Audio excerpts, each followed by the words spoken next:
Hello viewers, hi అండి. మనం మహాజనపదాస్లో part 1 video చేసుకున్నాము. ఇప్పుడు చెప్పుకోబోయే టాపిక్ పార్ట్ 2.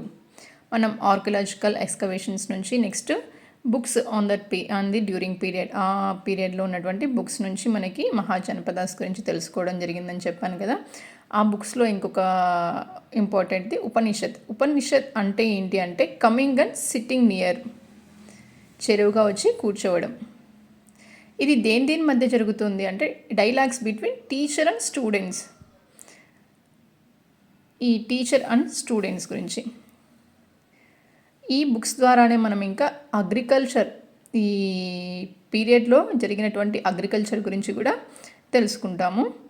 అవి మెయిన్గా గృహపాఠీస్ అంటే ఇక్కడ ల్యాండ్ ఓనర్, వాళ్ళ ఫ్యామిలీ మెంబర్సు, ల్యాండ్ ఓనర్ ఎవరైతే ఉన్నారో వాళ్ళందరూ కలిసి అక్కడ ఫార్మింగ్ చేస్తారు. వాళ్ళని ఏమంటామంటే గృహపాఠీస్ అంటాము.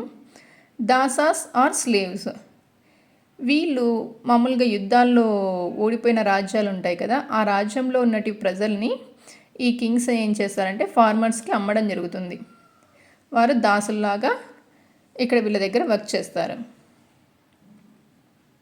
ఇంకా వాళ్ళతో పాటు వర్కర్స్ కూడా ఉంటారు, వాళ్ళని బత్రుకాస్ అంటారు. వీళ్ళు వాళ్ళ ఇంటి దగ్గర కానీ వాళ్ళ ఫీల్డ్లో కానీ, ఈ గృహపాఠీస్ ఉన్నారు కదండి, వాళ్ళ ఇంటి దగ్గర కానీ వాళ్ళ ఫీల్డ్లో కానీ వర్క్ చేస్తూ ఉంటారు. దాని బదులు వాళ్ళు వేజెస్ అంటే జీతం పొందుతూ ఉంటారు. ఈ పీరియడ్లో అగ్రికల్చర్లో 2 చేంజెస్ జరిగాయి. ఏవంటే యూజ్ ఆఫ్ ఐరన్ ప్లఫ్షేర్ అంటే నాగలి వాడటం జరిగింది. Next plantation of paddy saplings అంటే వరి నారు పోస్తారు కదా, ఆ పద్ధతిని వీళ్ళు అప్పుడే ఆ పీరియడ్లోనే స్టార్ట్ చేయడం జరిగింది. దాంతోపాటు ఇరిగేషన్ ఫెసిలిటీస్ కూడా మనకి కల్టివేషన్కి ఇంక్రీజ్ అవ్వడం వల్ల మనకి అగ్రికల్చర్ ప్రోడక్ట్స్ ఎక్కువగా ప్రొడ్యూస్ చేయడం జరిగింది. ఇక్కడ లార్జెస్ట్ ల్యాండ్ ఓనర్ అని ఉంటారు మన విలేజ్లో, ఏదైనా ఒక విలేజ్లో లార్జెస్ట్ ల్యాండ్ ఓనర్ అనేది అక్కడ హెడ్ మ్యాన్ ఆఫ్ ది విలేజ్గా అంటే గ్రామ పెద్దగా ఉంటారు. ఈయనే కింగ్కి ప్రజల నుంచి, విలేజెస్ నుంచి ట్యాక్సెస్ కలెక్ట్ చేసుకొని కింగ్కి అందించడం జరుగుతుంది. ఈ హెడ్ మ్యాన్ ఆఫ్ విలేజే జడ్జిగా ఉంటాడు, పోలీస్ మ్యాన్గా ఉండి లా అండ్ ఆర్డర్ని మెయింటైన్ చేస్తాడు.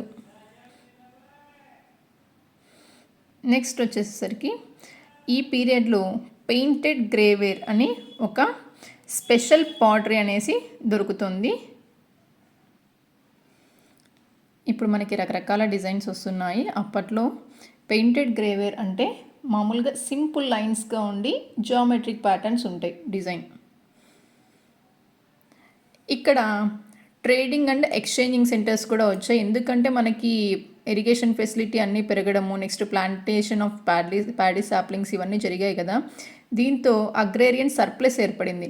అలాగే క్రాఫ్ట్స్మ్యాన్స్ ఎక్కువగా ప్రొడక్షన్ అనేది జరగడం జరిగింది. దీనివల్ల ట్రేడింగ్ అండ్ ఎక్స్చేంజింగ్ సెంటర్స్ అనేది ఏర్పడి అక్కడ ట్రేడింగ్ ఎక్స్చేంజింగ్ చేయడం జరిగింది. ఇక్కడ crafts persons gold, silver jewellery తయారు చేయడము, next bronze, copper, iron vessels పాత్రలు ఉంటాయి కదా, ఇనుము, రాగి, ఇత్తడి పాత్రల్ని తయారు చేయడం జరిగింది ఈ పీరియడ్లోనే. ఇక్కడ ట్రేడర్స్ ఉంటారు కదా, ఇక్కడ వస్తువులు వేరే దూర ప్రదేశాలకి పోయి అమ్మడము, అక్కడ ప్రాఫిట్ గెయిన్ చేసుకొని ఇక్కడ వచ్చి చాలా మంచి లాభాలతో వెల్ సెటిల్గా ఉండేవాళ్ళు. ఈ ట్రేడర్స్ అనేసి వీళ్ళ ప్రోడక్ట్స్ని ఆక్సన్ అంటే ఎద్దులు, డాంకీస్, క్యామెల్స్ ద్వారా ఈ ప్రోడక్ట్స్ అక్కడికి తీసుకెళ్ళేసి అమ్మేవాళ్ళు.